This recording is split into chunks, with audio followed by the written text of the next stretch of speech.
Hey, I'm Chris Zepp from Make Everything, and today we're going to be fabricating these steel carts. Now, these might look familiar. About a year ago, I did a video on how to make money with your MIG welder, and I made almost this exact same product for the same client. And they asked for some more, and I figured this would be a good opportunity to show how using some specialty tooling, especially my Ironworker, helped me do this job again and make more money per hour by using specialty tools. I'm also going to go over a lot of the features of the Ironworker, and a lot of people were asking what it does.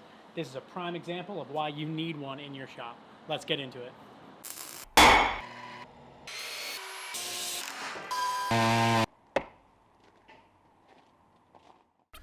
So this project is going to be built primarily out of 1/8 inch thick 2x2 mild steel angle iron.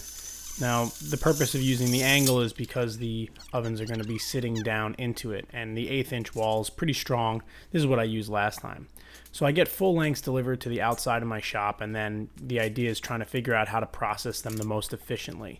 Now the Ironworker is kind of in the corner, and there is this way to kind of get to it on a miter, and that springs them across the shop on an angle and allows me to process a 12-foot piece and get 4 lengths, which will make the 4 sides of a box in one shot. So this Ironworker in particular has knives that cut on a miter, and it also allows me to cut both sides of the miter. Now normally I would do this with a cold cutting saw like an Evolution saw, but there's a lot of waste that's involved when you use a saw like that, and it's also just really difficult to clamp a miter in both directions on a saw that only miters in one direction.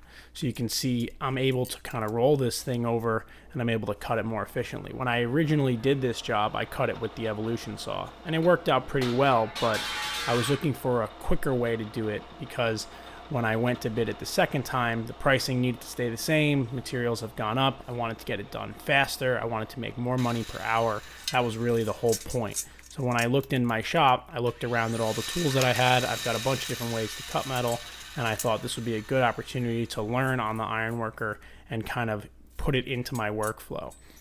When I bought this machine, I knew that it had potential, but I'd never done anything like this with it yet. So what better job than this to kind of figure it out as I go and learn if it can help me make more money.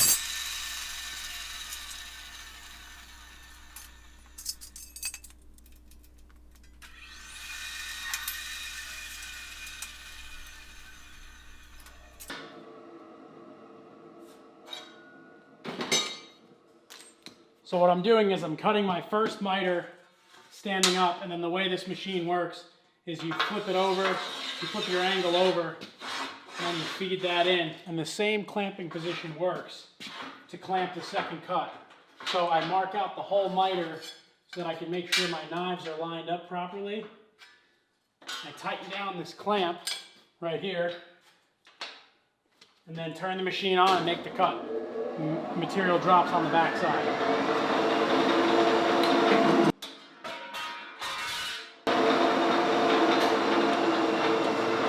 Turn it off and repeat the process.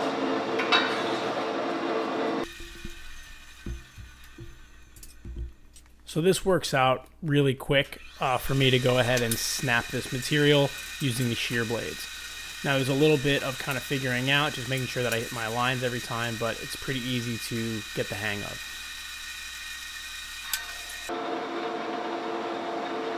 My target number was 38 1/4. 38 1/4, perfect. On to the next one.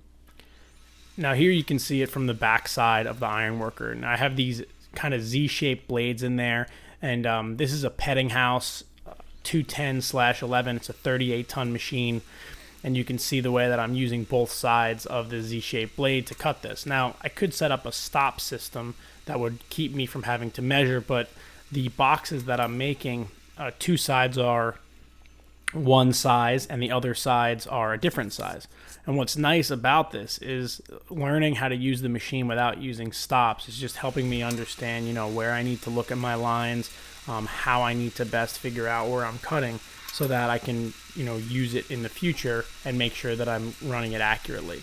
Now the blades on this are pretty old. I would assume they're as old as the machine is, which is probably 30 or 40 years old at this point.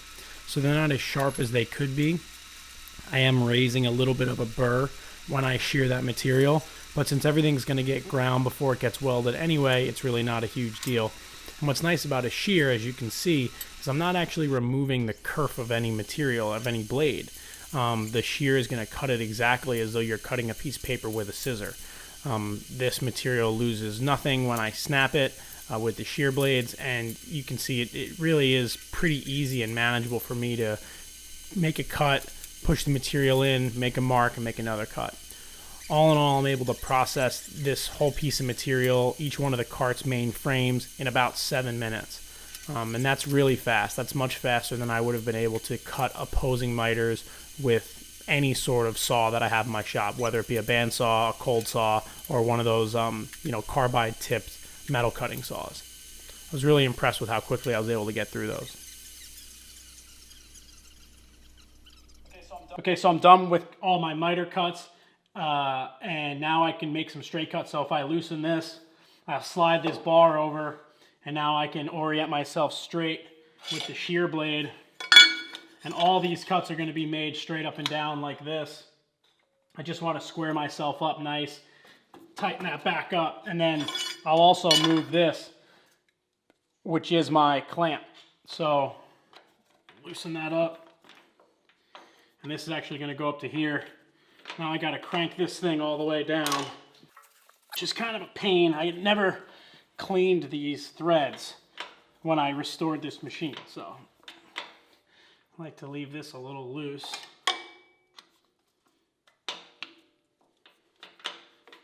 Put that in there. There we go. So now that's nice and tight. I can tighten that up. Now if I loosen this, this is out. The clamp, this is nice and tight. Pull that out, now I can make the straight cuts that I need to make. So these straight pieces are for the legs, and these do all need to be the same length. So you can see I get a nice cut out of the shear blades on these as well. It's a little easier for the machine to cut a 90-degree cut than it is for a miter, so I was happy with the results I got out of this. And what I decided to do was put up a little stop on the back. Now it's important, with any stop on really any saw or any cutting implement, that there's a little bit of flexibility. You never want like a totally rigid stop, because if there is any sort of binding, you want the material to be able to get itself out of its way. So this, is essentially just a woodworking clamp and then a wooden block. And you can see how it kind of moves a little bit. And so I just kind of butt my material up against it, flip the lever, make my cut, and I'm able to quickly cut 16 pieces of this angle material for the 4 legs for each of the carts.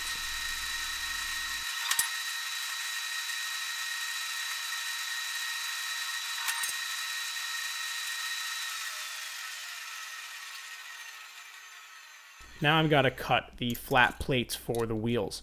I'm going to be putting casters on here, and I'm going to be using 3/8 hardware. And this is some 1/4 inch material.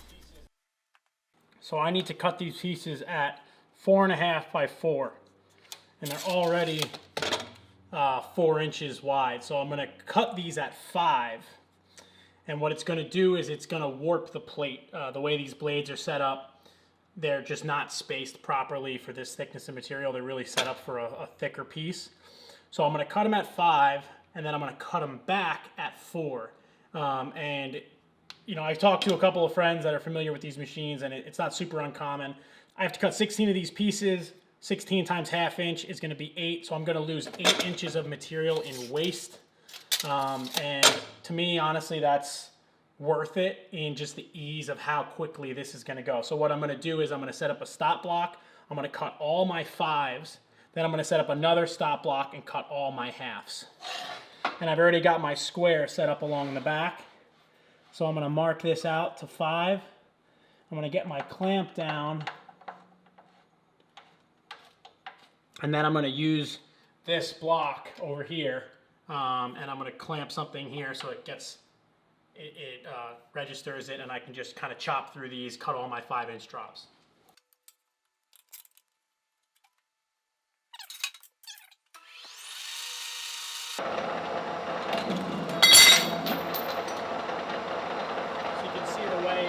That edge, we're going to cut that off. It's going to be fine. So again, with a little bit of a flexible stop, I'm allowed to, chop through all these. I don't have to worry about anything binding up.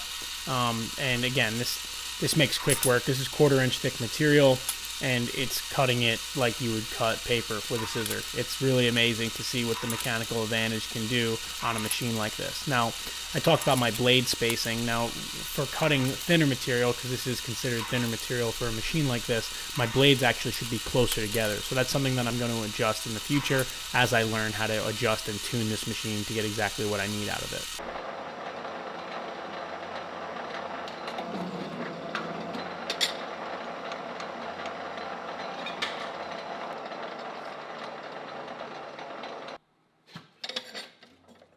Okay, so you can see the way this piece is warped from that cut.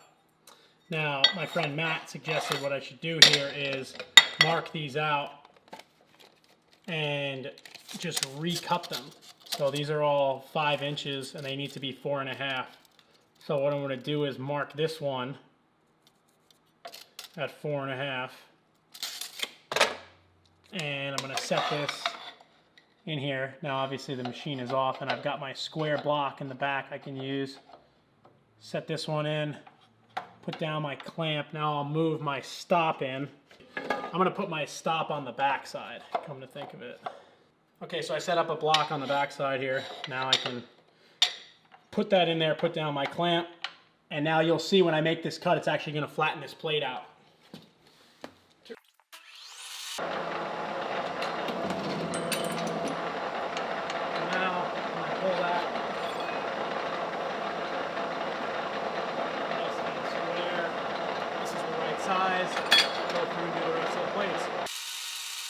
This was a neat little trick, and it allowed me to get these things nice and flat and perfect. Again, you know, I could have cut this with one of my other saws, but to cut 4-inch wide 1/4 inch plate with a bandsaw, it's really going to take a while, and stacking them up, I don't really have a saw that has that kind of capacity, and even cutting them with a cold saw would have made a ton of noise, a ton of mess. This went through really, really quickly. So now I'm trying to make sure that I punch these holes in the correct spot for my casters. I'm going to be using 3/8 hardware, so I'm punching a hole that's slightly larger than 3/8 with a punch that I bought specifically for this purpose. And I set up this little stop block. I just kind of welded it and clamped it to the neck of the punching unit on the Ironworker. You can see how quickly I'm able to punch 4 holes in that 1/4 inch. You could not do that with a drill press.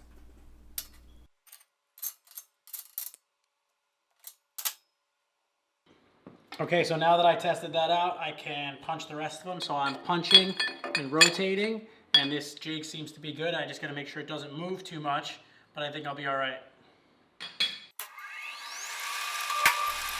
So you can see the jig kind of bouncing around a little bit, but what I did was, you know, by making these plates kind of the same size as the top plate on the casters, it allowed me to set up a jig that just made me have to rotate the piece and not have to kind of register it when I went to punch these holes. Now, it's obviously important anytime you do anything with hardware to always make the hole slightly oversized if you can. It just gives you a lot more room for error. Also, you know, these wheels are all supposed to have the exact same base plate, but if one of them were to be off a little bit, I wouldn't want to have to, you know, mess around with it. Now, that's pretty much all the parts that are processed. Now, just to show you a little bit about how I put these things together in general. I'm using these little corner squares. These are from Ollie Iron, and the way this frame goes together is the front plate actually gets flipped 90 degrees so that I can screw a retaining bar to it. But I just throw these together on my table, get everything clamped up, and then I'm going to go through and weld it. I'm going to be using my 360 MP from Lincoln Electric for this. It's a great multi-process machine, super versatile in a shop like mine. It can do MIG, TIG, and stick. This 1/8 inch material is actually pretty thin for a machine of that capacity, but it's just nice to know that, you know, I can set this machine, I don't have to think about it, get great penetration on all my welds, and everything works awesome. So as I'm going, I'm using my squares constantly to make sure that everything is nice and square to itself. I don't want these things to rock or anything like that. And I'm welding on my legs now and just making sure that everything is nice and perpendicular to the frame. Now, like I said, I've done this project before, and there were a couple of things that I learned along the way when I did it the first time. So it's just helping me kind of move through this even more quickly, knowing that, you know, having the legs in a certain offset or anything like that any bit of that information I remember. And it's good just to make sure that you kind of take notes or at least take photos as you build your projects, just in case you ever have to build them again.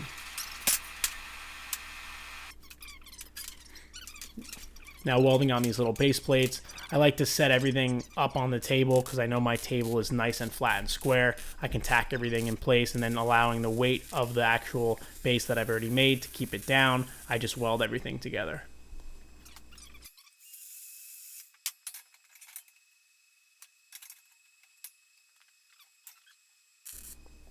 Now, I designed these in a way so that my angle pieces kind of nest into one another, so I don't have any real butt joint welding.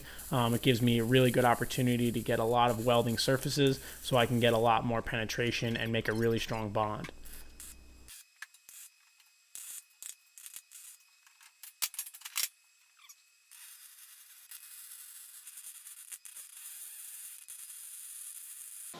So my next bit of material has to drop in here, but the bottom of this has to be flush with the bottom of that. So I'm gonna coat this material using the Ironworker again. And I'm just gonna mark out this coat. And what I'm gonna be doing is removing the bottom web of the angle with the notcher so that I can drop this back in here and sit it flush. So this is the notching attachment on the Ironworker, and this is probably the thing I get the most questions about. So this is essentially like a giant tooth, and it comes down and can notch out sections of material. So I notch out one piece, and then I turn the material around the tooth, and I just notch out the vertical web on the other side. And now what this is going to allow me to do is it's going to allow this material to sit in perfectly inside that L channel in the actual assembly of the frame. Now, there's a lot of applications for a notcher, and this sort of just scratches the surface, and I'm really excited that it worked well for this because it inspires me to use it more on future projects. You can see the way that piece fits perfectly in there now, and it's really strong because the vertical aspect of the angle piece is now sitting on top of the horizontal aspect of the frame itself. So I've got the full strength of a 2-inch tall, 1/8-inch thick piece of steel, keeping this piece from ever sagging or falling down, and then I flip everything over and fully weld it from the bottom. There are a couple more little parts that I'm going to wind up welding into this, but the last thing I have to do is just put this plate on the front. Now, this was a little feature. This is going to be a cart for a industrial oven for a catering company. So when we're designing this with the client, he was saying how they have a really hard time getting the ovens off if they ever have to service them. And I said, well, I think the best thing to do would be to put a removable front on so you could slide the ovens off. So that's why I flipped that piece of angle upside down. This is just a piece of 8x3. I drill and tap this piece of plate on there, put it in with some 1/4-20 bolts, and I use bolts here with no hardware. The reason I tapped it was because I don't want anyone to be losing a nut or a washer or anything like that. So I banged through putting together the rest of these, and that pretty much does it for the applications of the Ironworker on this project. It went really fast, way faster than I thought it was going to.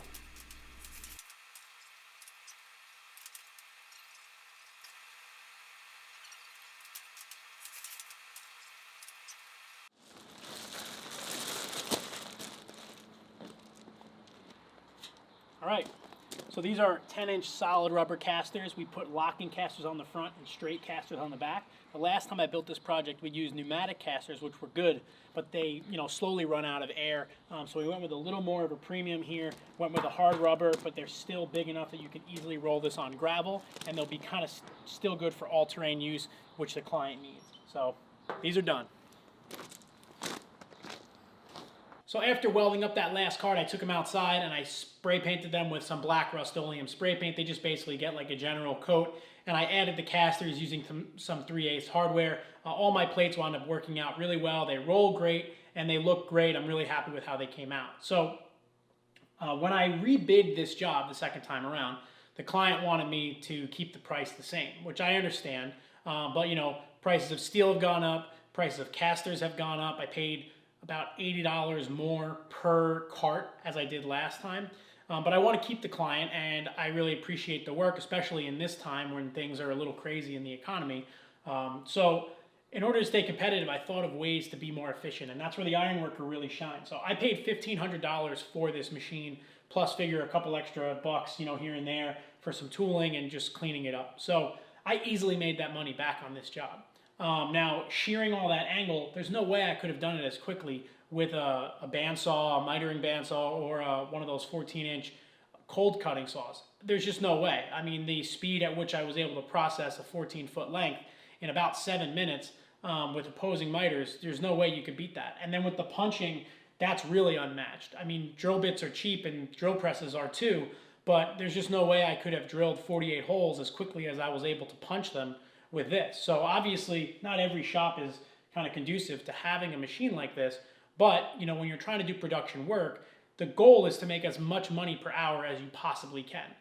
Because I'm in the shop a lot and I'm not getting paid for every hour that I'm here, but the times that I am getting paid, I need to make enough money to stretch it out over the course of a month so that I can pay all my bills and not have to go in the red, go into my own pocket to pay, for utilities and stuff like that. So the intricacies of running a business like this where you're fabricating and trying to do things efficiently, finding a product or a tool that can save you numbers in a multiple of time like this did can be hugely beneficial. So if you are in a steel shop or a metalworking environment and you have access to an Ironworker, or you know of one that you can get, I would definitely consider making the investment. This is a pretty old machine in comparison to what's on the market now, and I paid very little for it if you compare it to what you would spend to buy a brand new one, but you can buy them used in the market. I found this one on Facebook Marketplace.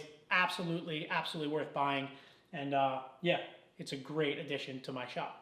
Anyway, that about does it for this video. I hope you enjoyed it, and I hope showing off the features of this inspires you and, kind of turns the light bulb on for what you might be able to do with a machine like this. It's part of the reason why I put such an emphasis on the equipment that I have here, because a lot of people don't know about this stuff. I didn't know about half the tools I have here, 5 years ago, but now I have them. I use them almost every day, and they've absolutely revolutionized the way I work, and they've allowed me to be more creative and understand there are more things that I can build just because I have these machines. If you have any questions or comments, leave them down below. I'd be happy to answer them. Don't forget to thumbs up this video if you enjoyed it, and subscribe to my channel if you want to see more videos like this, more videos fabricating in the shop and kind of learning how I operate my business here, fabricating and making things for other people.